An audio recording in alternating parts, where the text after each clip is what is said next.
Hey everyone, it's June 29th, 2016, and this is your Percussion episode 52. I'm your host, Casey Cangelosi, and over there is Laurel Black. Hi. And Ben Charles. Hi, everybody. And Megan's not with us today. She's busy doing some rehearsals, so she had to step out. And if you're following the dates, you'll notice this is about the third episode we've done in a row, day after day after day.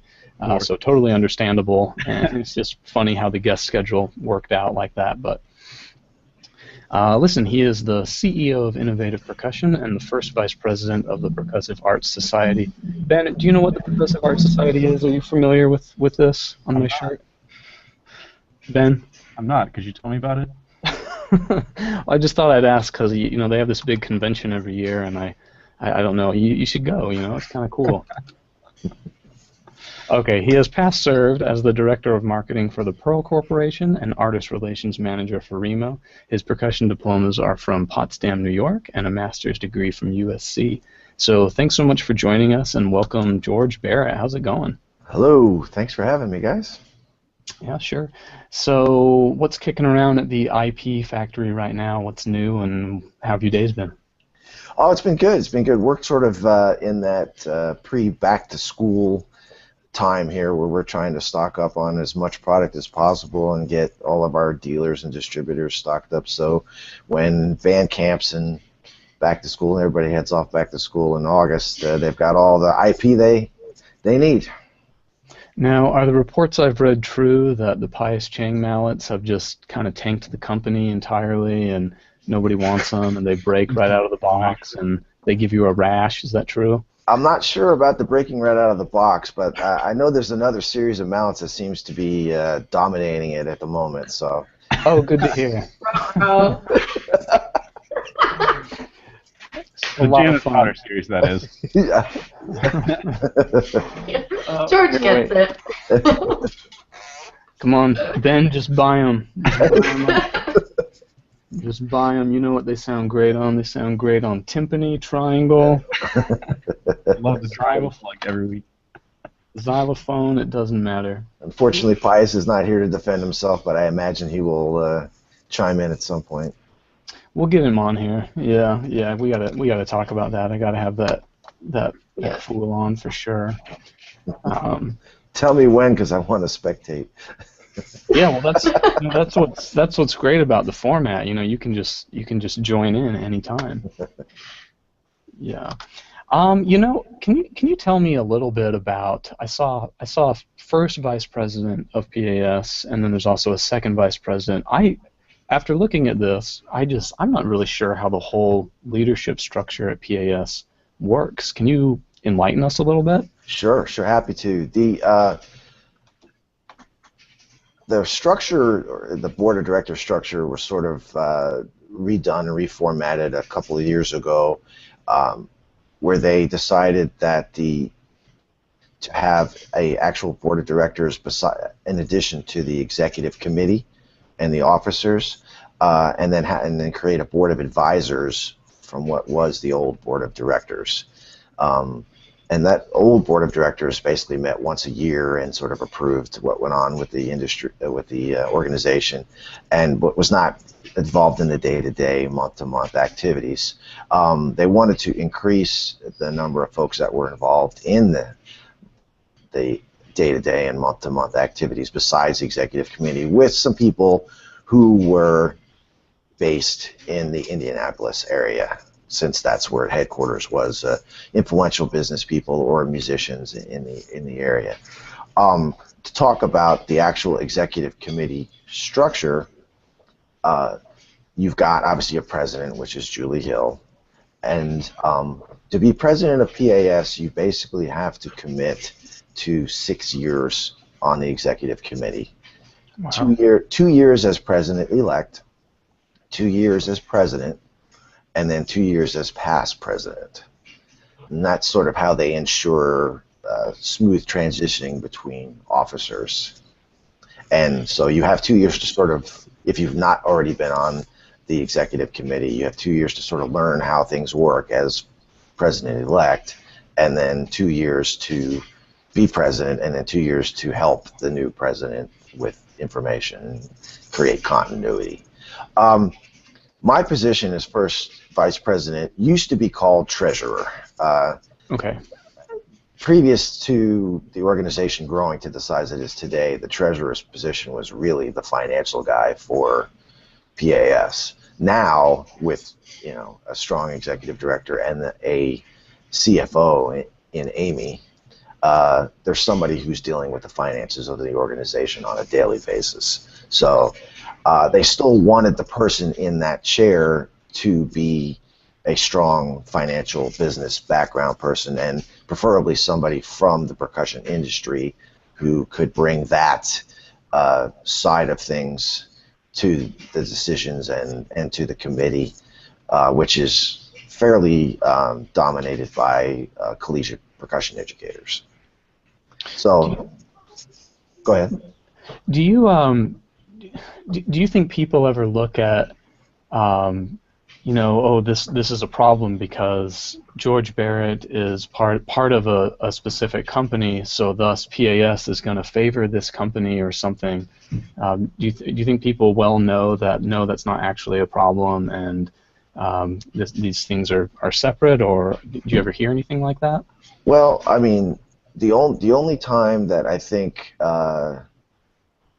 there may be an option on that is maybe in the approval process for PASIC artists. I would say that the only time that one could say that there might be a conflict of interest, and honestly, there are times where I say, you know what, I'm not going to vote here because I've got a stake in the game. Yep. Through innovative, but really I am one of what is it, 7 or 8 votes. So to really have a decidingly influential decision in there is it'd be hard to accomplish. And that vote comes after several other layers of votes, right? Right. Well, as it relates to PASIC, you have the committees actually put forth a list of approved proposals that they would like to see happen at PASIC, and then the executive committee reviews those and approves those to be on the convention. So there's a lot of votes in the decision-making process that go on before I actually have an opportunity to contribute on that point. As far as the day-to-day business of PAS, no, there's not really any kind of a conflict. I think it's great too, and of course I know this already, and I think Ben and Laurel know this already, but it's we asked a similar question to Julie Hill when we had her on, because it's good, I think, for you guys to just explain it. So many people, you hear them sometimes say, well, I didn't get accepted, but that's because I'm not a Vic Firth artist, and so is a Vic Firth person, and they like put this little conspiracy theory together. And I've always tried to say, no, I think it's a really good process, and it's incredibly fair, and there's so many different artists that nobody needs to, oh yeah, I'm really going to try to sneak in my company's artists, and I'm just try to put that out there, because I think it's an incredibly good service that PAS does at large, and it's a community that no one else really has. Which leads me to my next question for you is, what led you to go down this leadership path and board of directors path, and now vice president path at PASIC or PAS? I mean, really, just having been involved in the organization as a member since I was an undergrad percussion major, and going to several PASICs, and just, I guess, wanting to give back, contribute, help the organization. Obviously, the organization has changed a lot in the last 20 years and grown, and just wanted to be part of sort of shaping that growth and helping that growth and making sure that the organization is successful and continues on to grow. What do you think is the most important thing that the organization needs that we can do, Ben, Laurel, and I can do to help that? Get your students to join. Okay. That's the biggest thing, is increasing the membership and helping, giving your input to PAS on what you think you as a collegiate educator and your students want from PAS, want or need from PAS. That's the biggest input that we need at this point. Yeah, for sure. How do you, when you do have to give the, well, and probably at the place you're at, you don't have to do this too much, but if you did have to give your best pitch to a young person why they should join PAS, what are the types of things you favor saying? I favor saying that if you're currently a percussion major or student and want to do or teach percussion for a career, these are your colleagues. This is your opportunity to network and learn from and grow in that community of all of your future colleagues. Mm-hmm.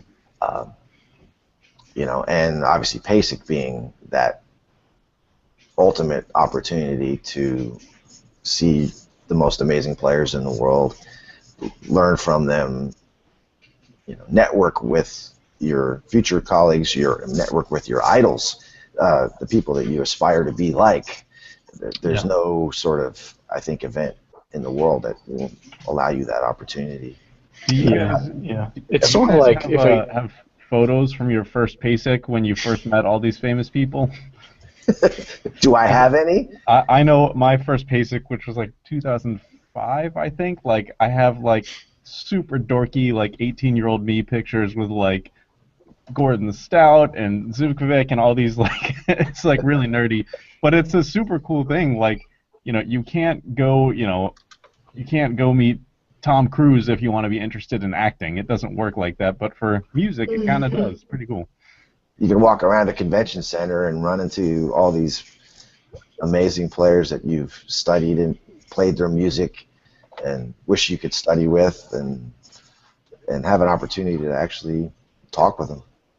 If I could compare it to something, it's sort of like the feeling of, Laurel and I remodeled our kitchen, and you're thinking, man, sure is expensive, and I know we'll like it, but wow, it's expensive. Then you go ahead and do it, and you're like, oh man, I didn't know I would like it this much. I would pay twice this much to have this done. And yeah, to the young people, I would say that, you know in your head it's the right thing to do. You need to do it. It's good and all that. But once you do it and you go, you're going to see, oh yeah, I would have paid 3 times this much to be here. And yeah, that's the feeling I got. As an undergrad, the first PASIC I went to was at the University of Michigan, so it wasn't even in a convention center. It was actually still at a university, and myself and 4 other students piled in a car, drove from upstate New York through Canada to get there for 12 hours, and it was an amazing experience. So I think, when you talk to people, I think that's PASIC is one of the biggest reasons why they join PAS, because the actual membership is really not a whole lot of money. Right. I had a question about PASIC in particular. One of like the sort of like things that people love and people hate at PASIC is the gigantic exhibit hall with every percussion manufacturer there that you could imagine having their products, and people love it because you can go see everything in person, but people also hate it because everyone is there testing everything in person. So could you tell us about how Innovative Percussion has developed their idea of like a PASIC booth to be most, I guess you could say, productive towards showcasing their products? Well, first of all, we're fortunate to be in the quiet area of the exhibit hall. so that by design helps a lot. Quieter area, yes. We're not parked next to Sildren, or one of the civil companies yet. But no, and to speak to the volume in the convention hall, I mean, yeah, that's a constant battle because you want people to try or have the opportunity to try the products at the convention, because this is their, for some cases, their first or maybe last opportunity to stand in that booth and look at some of these products and play them. But it's tough to control the sound. I agree, and this happens not just at PASIC, but at the big industry trade shows like the NAMM show and the Music Messe in Germany. It's a constant battle of allowing people to try the instruments. I think the big thing is trying to impress on the students. You can try it without playing it solo for 25 minutes. Yeah. That's loud as you can. I think they need to ban the drum beat from "Smells Like Teen Spirit." That's one of them. Yeah, that's one of them, and the drum fill from Wipeout has to be banned. But no, as far as innovative goes, PASIC is the one show that we actually put instruments in our booth. A couple of marimbas, a vibraphone, a xylophone, that kind of thing, because we understand that it is that opportunity for students to be exposed to every model we make and try them on an instrument. And we actually had to add a second marimba because there was a line to get to the marimba in years past to be able to try mallets and really have an opportunity to hear what they sound like on an instrument. It is. Yeah, I remember sort of the. Like... Go ahead, Laurel. Oh, I was gonna say, the first PASIC I went to, there were a lot of things that were, awesome and impactful. But I think I was almost most excited to save my money for months and then spend like $400 in the exhibit hall, just racking up on mallets. Steve Weiss and Lone Star love you when you guys are students. Yeah. But I know, but I hear that from too. many students who literally they like you say save their money and then let's see what kind of crazy specials the Lone Star and Steve Weiss and the other Percussion Source and the other companies are offering at the show. I remember tackling the show floor test mallets on the last day of PASIC. Going up to companies and saying, you guys have to take these home. Would you mind selling me one of these and two of these and one of those? They're kind of beat up. What do you think? And having good luck with that when I was 20 or whatever. I do know in that regard though there have been I don't want to call it issues because I think they've done the best they could, but a lot of times when they release a new line of mallets, they sell out, and then that's your only option really. Oh, really? Yeah. Oh, we've been there. You try to sort of guess how many these dealers are going to sell when you introduce a new model, and try to stock them up as best you can. But if you're fortunate enough as a company to have a new series blow up at the show, I guess that's a good thing. Yeah. What's the last or the latest new series of stick or mallet that you are most excited about? I don't know, in the last 6 months or so. Oh, that's a tough question to answer. It's like which series of mallets is better, Pius or Casey? Yeah. Who's your favorite child? Yeah. Exactly. I will say I saw that. What's the combination stick brush thing that you guys just developed and released not too long ago? Oh, the Chad Wackerman paintbrush. Yeah, that's like one of the coolest percussion products I've ever seen, I think. That one was we released it quite a while ago, but it was quite difficult to manufacture, and we discovered when we went to mass manufacture it was going to be more difficult. So we're happy to report that we do now are shipping them on a regular basis. But yeah, to have a wire brush that is a wood handle, like basically a hollowed out drumstick, that's retractable. It's got a mallet, a nylon tip. You can play a cross stick with it. It's a pretty unique product. We've got a good video on our website that Chad did, sort of him demoing his playing techniques to use it. It's doing quite well for us, generating a lot of buzz. Cool. Hey, well, we're definitely going to come back around to some IP talk and questions and discussion, but maybe just for a quick break, Laurel, would you mind telling us this little news item that I think most of us heard, but I think there's some more to say about in Tennessee there? Yeah, so as you guys know, I'm a Tennessee native, and knowing that Innovative is based there, a large news item this week is that Patricia Summit, the coach emeritus currently of the University of Tennessee, passed away this week. And she was coached there since 1974, I think, so quite a long time.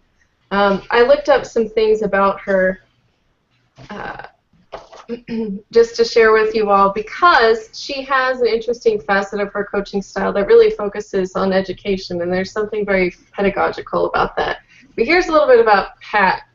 If you don't know about her, she's from rural Tennessee, so actually ended up coaching in her home state. She's the winningest Div 1 coach in NCAA history. That's men or women. She's won 1,098 games. 112 of those were NCAA tournament games. No other team has even played in 112 NCAA tournament games. She's won 8 national titles, and I know 3 of those were back-to-back. I remember watching, and that was like my favorite team ever, watching them. In 1984, she coached the women's Olympic team to the gold medal. When she played in 1976, they won the silver. She's also the first female coach to have a court named after her. So in Thompson Bowling Arena on the University of Tennessee Knoxville campus, there's the court, and then in huge letters it says the Summit in the corner. So both the men and women have to play on that court. In 1999, she was inducted into the Women's Basketball Hall of Fame, which is in Knoxville, Tennessee, and hopefully Casey can overlay a picture of the building, because there's a giant basketball that sits on top of the building, and when they built it, they said it would actually bounce because they covered it in the proper material. So it looks like a basketball, and it kind of is a basketball, because they said it would bounce were it to ever come unattached, which is interesting and kind of impressive. In 2000, she was inducted to the Naismith Memorial Basketball Hall of Fame, and as I said, in 1974, she became the women's head coach at the University of Tennessee. She was only 22, and this was before women's basketball was even sort of acknowledged by the NCAA. That didn't happen until the early 80s. And I read that when she started, she was the head coach for $250 a month. And she would wash the players' uniforms herself. She would drive them to and from games. And often there wasn't money for a hotel, so they would just sleep on the gym floor of wherever they were going. But of course, when she retired, she was earning $1.25 million a season.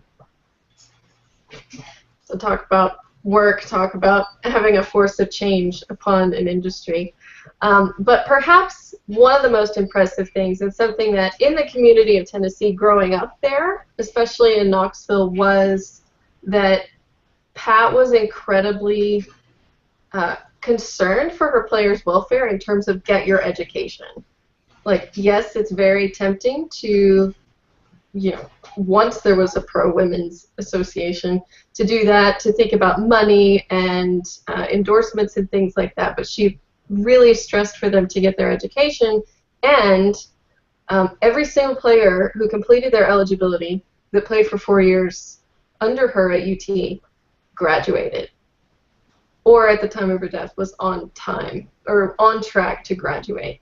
And that's something I'd never thought about, but I read that in the New York Times, I read it on an ESPN site, I read it all these other places, so that's actually a huge deal. And it got, when I was talking to Casey about it, it got us to thinking about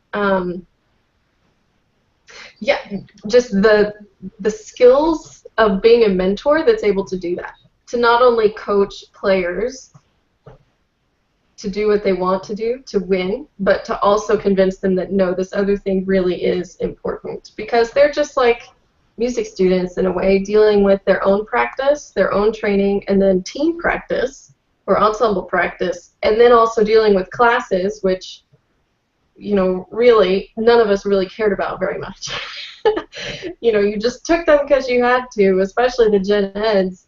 But I think there must be an incredible pedagogue there in her to be able to do that. And I would think that she talks a lot about it in her 2013 memoir called Sum It Up, which I have not read, but probably will, and I would imagine sales of that are going through the roof these days. But yeah, just a little bit about Pat at Summit and her great legacy, and many of her players have gone on to play the Olympics. One is Tamika Catching. She's playing her 4th Olympic team this summer. Yeah, several others have done the same thing. So thanks to Pat for all she's done. Yeah, well, the amazing thing, I think there's such a parallel to what we're doing here at universities in music, of course, because you want your students to win jobs, win positions, and all of that. So there's, on one hand, there's a temptation to say, practice, practice, practice. That's all you should do. But man, it would also be really amazing to look back afterwards and say, yeah, in my whole career, they all succeeded on this much broader level. So who knows? I don't know. Maybe you look at another coach and say, okay, this person made it to, or excuse me, this coach had players make it to bigger, prestigious things or end up with higher athletic careers, but maybe this other person created all these, a wider body of people who just ended up okay in life, and maybe they have more general things to do, but all in all, it's just healthier at large, and it just really makes you think about what we should be doing. One other thing about her that I saw, I may get the number wrong, but something like 58 of her former players are currently coaching college. I read something sports, like that too. Yeah. Which is pretty amazing legacy. Yeah. Yeah, sure. Ben, what do you have for us today? Yeah, so we're talking about really, really successful people like this, and today I wanted to talk about innovative percussion, and sort of in particular starting out with Erik Johnson, who was the founder of Innovative. And we haven't had too many percussion industry people on this podcast, so I'm trying to kind of maybe get a few more. But one thing that really struck me was everyone in any field, especially within music, wants success immediately. I want a job today, I want to be able to play all these pieces today, and so on and so on. And of course, there's good reason for that. It's really cool if that could just happen. But when I was reading up on innovative percussion company history, it really shows how slowly all this stuff develops. And I think today we think of Innovative as just one of the premier manufacturers, but it's not like it happened overnight. And they used to list on their website, they had like a company history, and I found it through Googling for it. I don't think it's still like linked on their website, but if you Google for it, you can see the full sort of IP company history. But I wanted to kind of hit the highlights of it just to show how long it took from the 1980s basically to 2016 to get where they are today. So in the mid to late 1980s, Erik Johnson was a student at Middle Tennessee State University, where I believe at the time Mark Ford was teaching. I could be wrong on that. That is correct. Yeah. And so Erik, sort of halfway as a way to defray expenses and also to kind of develop his own sound, started just wrapping mallets on his own. And people started to notice, so he kind of had friends asking him to rewrap their mallets and so on. So it just sort of started almost as like a thing he did, not a career goal, I think you could say. But he was so sort of successful in it that he started to actually develop real mallets. So he developed, the first series he developed was the Field series, which is still in production today.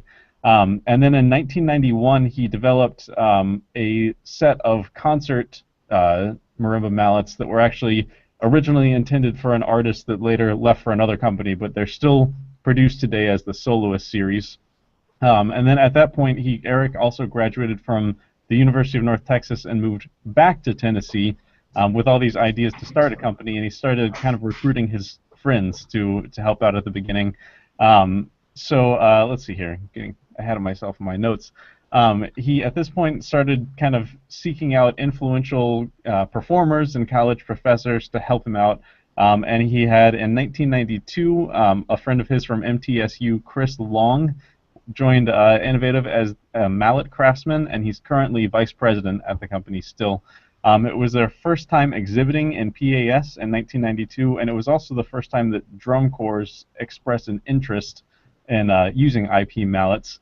In 1993 is when Innovative Percussion Incorporated was first established as a corporation, and they, I guess, officially released the Soloist series line of mallets that I mentioned earlier. It seems the history lists them as being developed at one point, but they were released in 1993.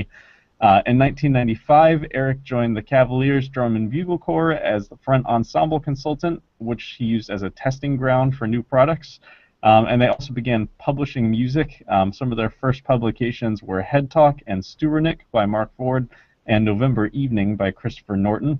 In 1996, Erik continued to develop new products as the front ensemble tech for the Cavaliers, and they moved their operations from a friend's upstairs bonus room, as they put it, to an official office warehouse suite.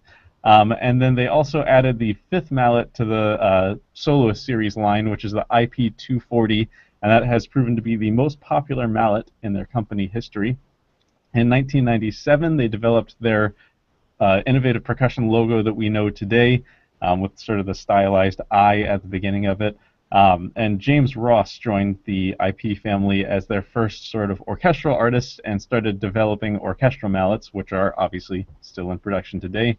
In 1998, William Mersch joined IP and developed a signature line of mallets. In 1999, they hired George Barrett as their CEO to assist in increasing domestic and international sales, as well as using his knowledge of the industry for relations and product development.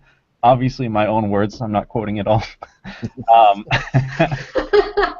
In 1999 as well, Robin Engelman and Mark Ford both joined and developed their own signature lines of mallets.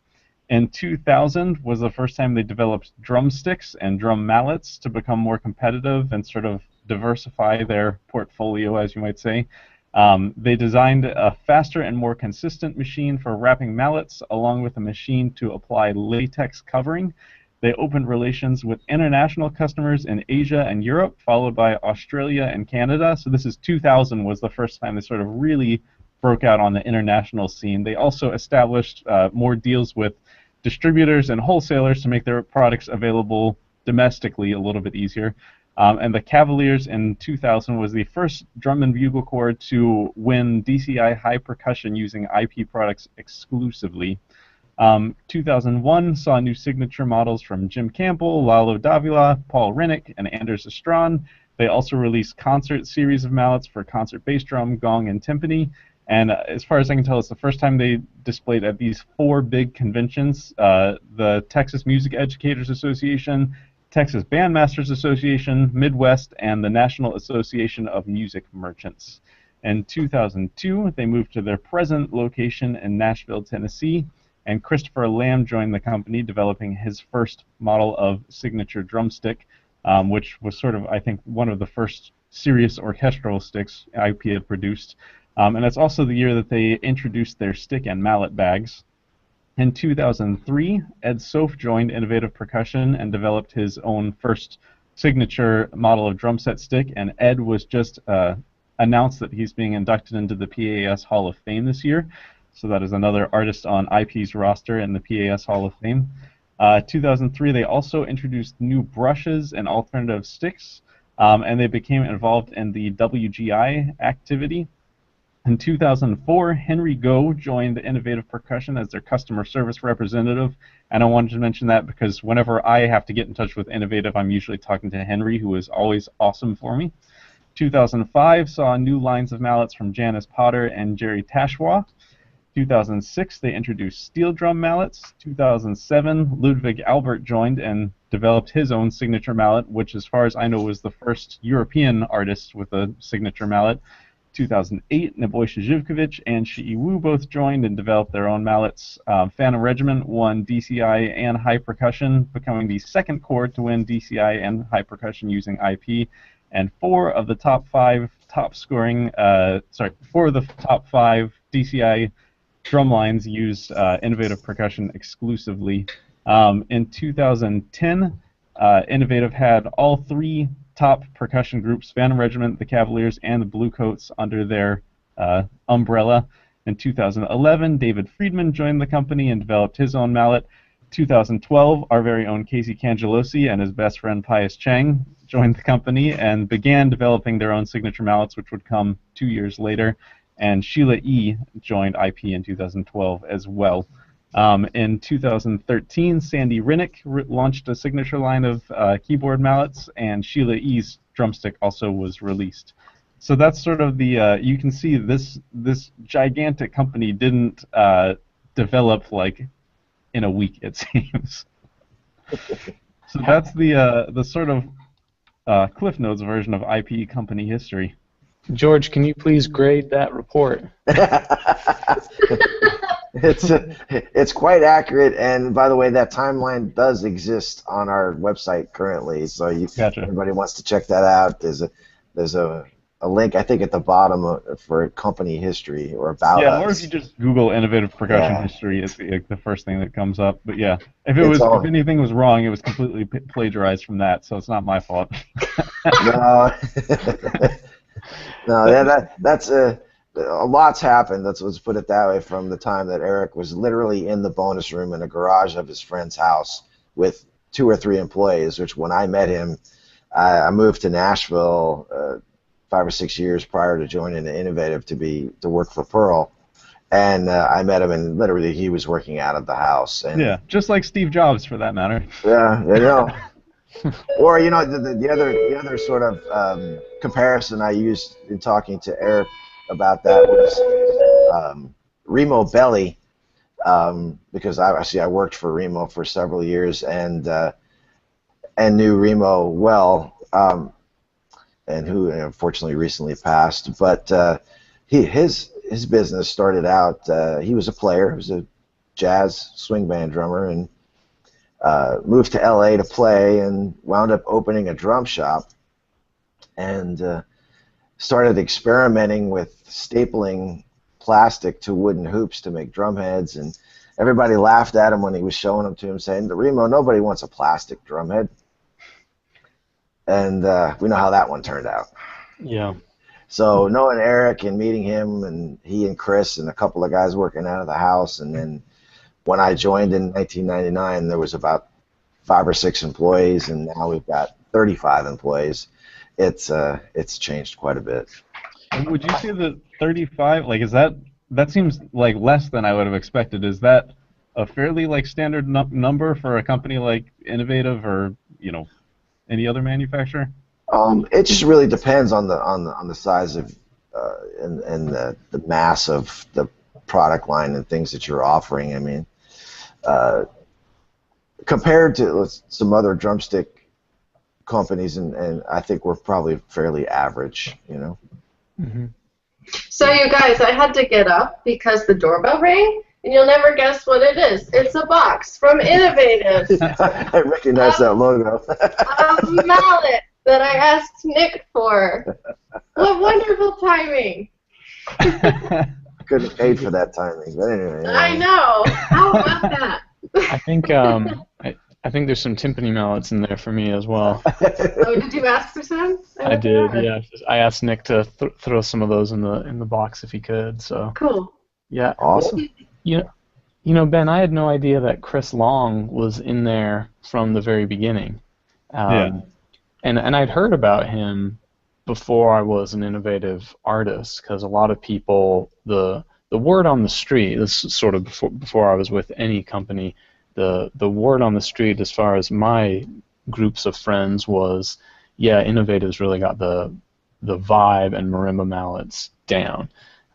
They're the company that really has that figured out, and the mind behind it all is Chris Long. And then when I joined and we were coming up with ideas for my mallets, Ben, just buy them. It was really amazing because Chris and I had a pretty quick conversation about, Casey, what kind of sound do you like? Can you describe it? Which I couldn't do. It's really hard to do. Couldn't describe the feel. He said, well, what kind of mallets do you play currently?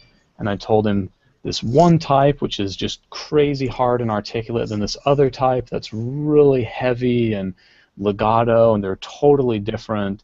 And I said, I don't know how we're going to take advantage of these two different things. They're so different.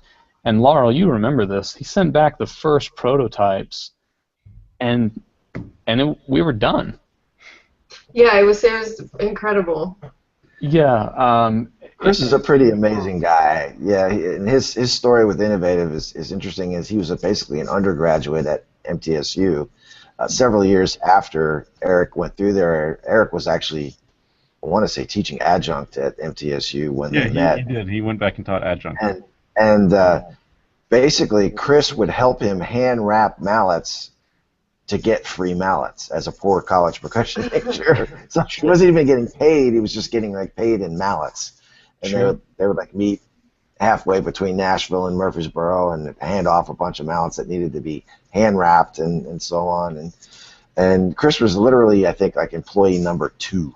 So he's been with Innovative 24 years. So, but he is an amazing mallet craftsman. And Casey, you're not the first artist to say I basically described the mallet to him over the phone, and he sent it to me.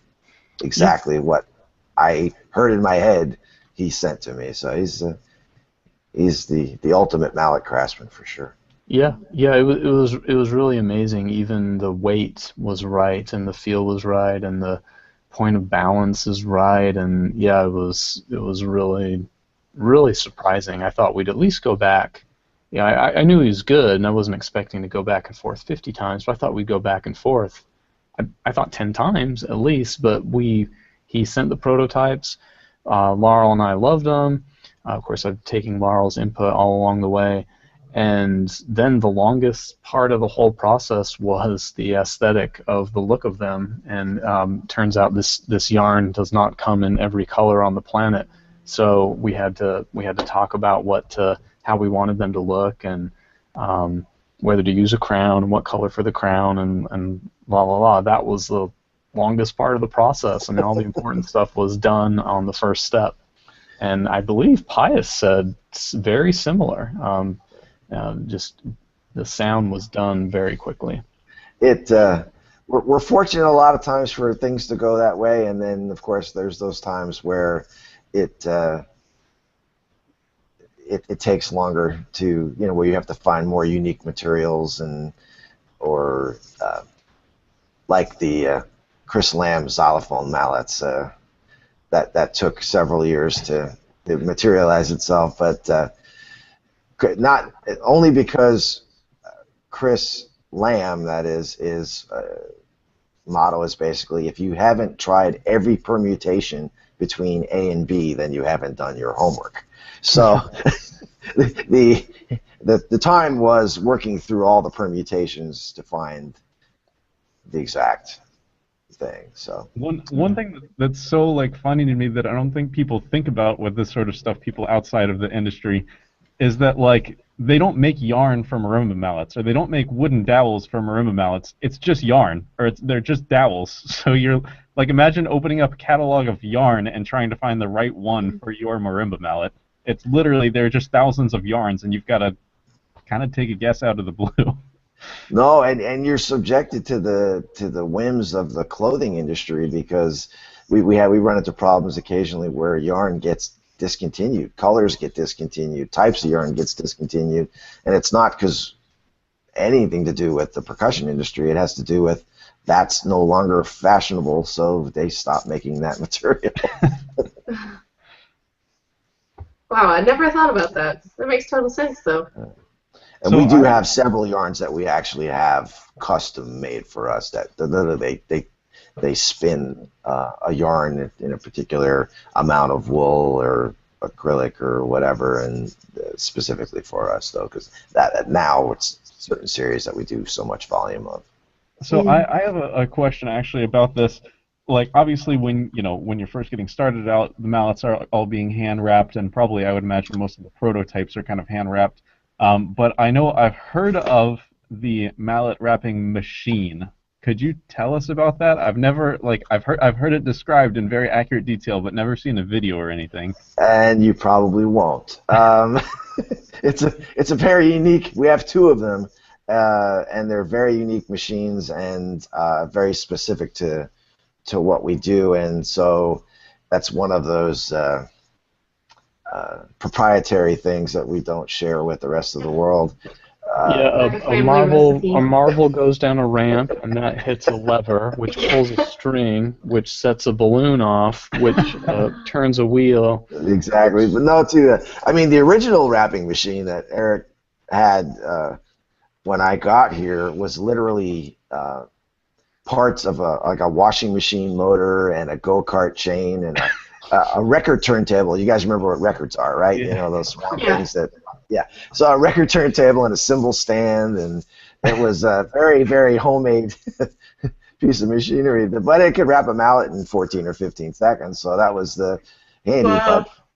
But no, the new machines that we had an actual mechanical engineer make for us are run by a computer program, and you load one mallet while the other mallet's wrapping it is being wrapped, and I mean the operator still has to control the tension of the yarn or cord in order to make sure the mallet's the right hardness and all that. So there's definitely the person operating it needs to know what they're doing and what to look for and the measurements to take, because basically you're measuring the height of the mallet, and if it's tighter it's smaller, if it's looser it's larger, and those kind of things. Gotcha.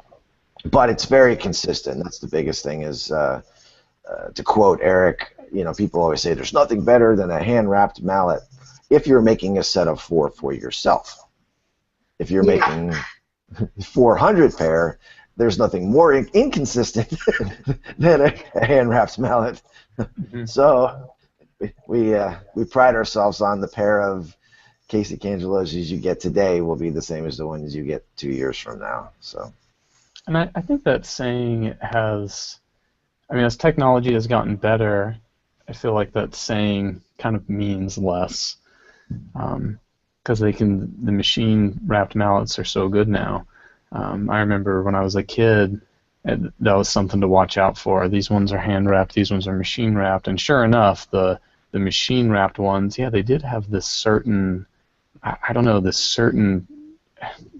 they were missing something, but I don't see that as a case anymore.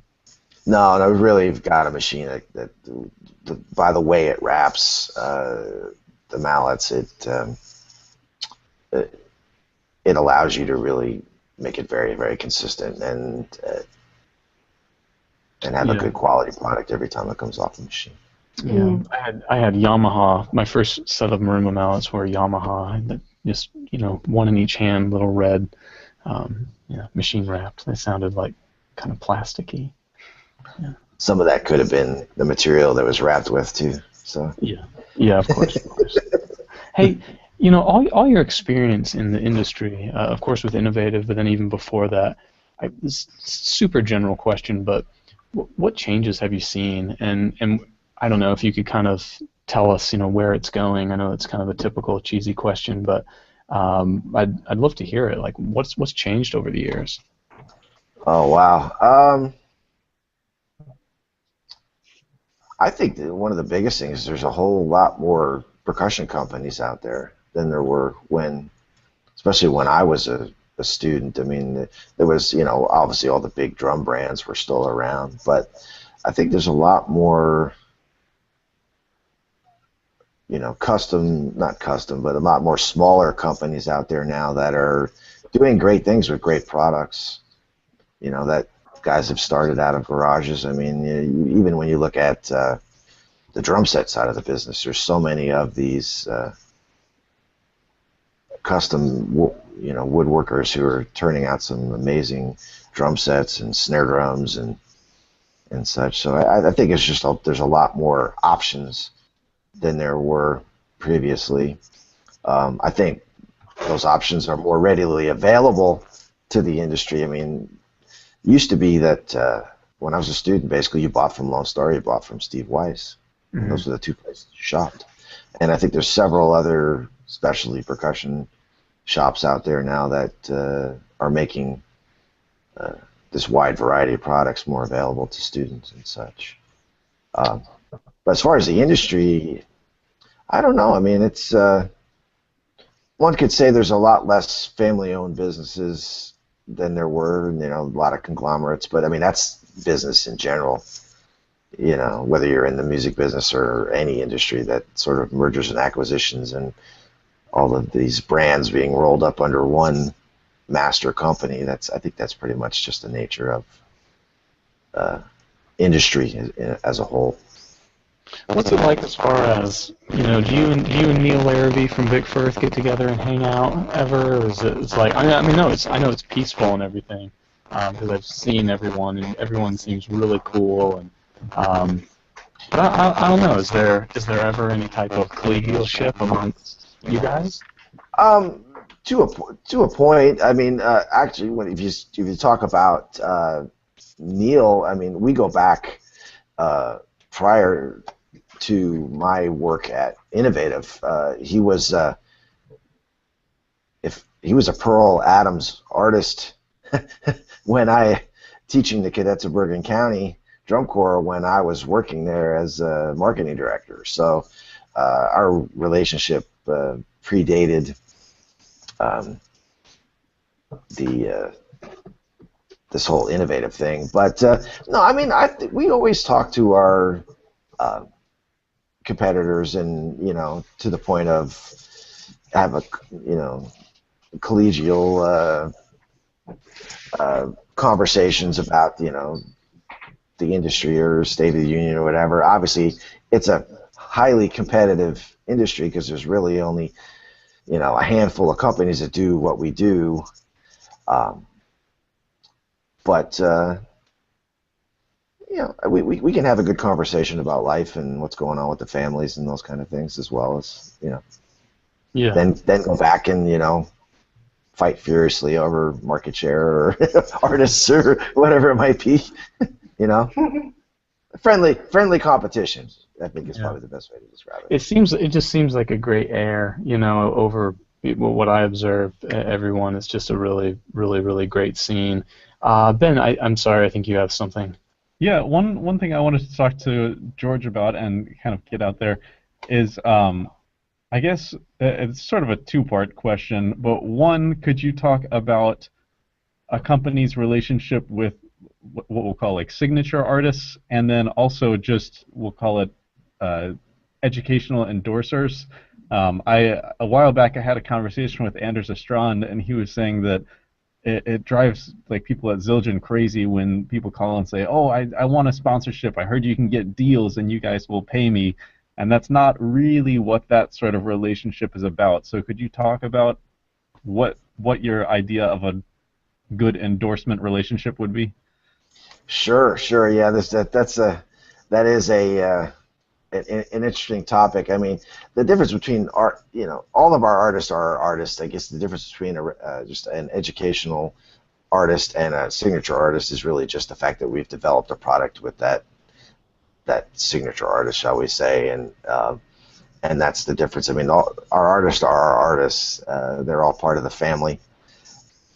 But one of the guys who works for us out in Los Angeles, his name's Rich Manchicaro. He's our drum set artist relations manager based in Los Angeles. Is another industry veteran, a former college mate of mine from undergrad as well. But he worked for Paisty Cymbals as their artist relations manager for 20 years.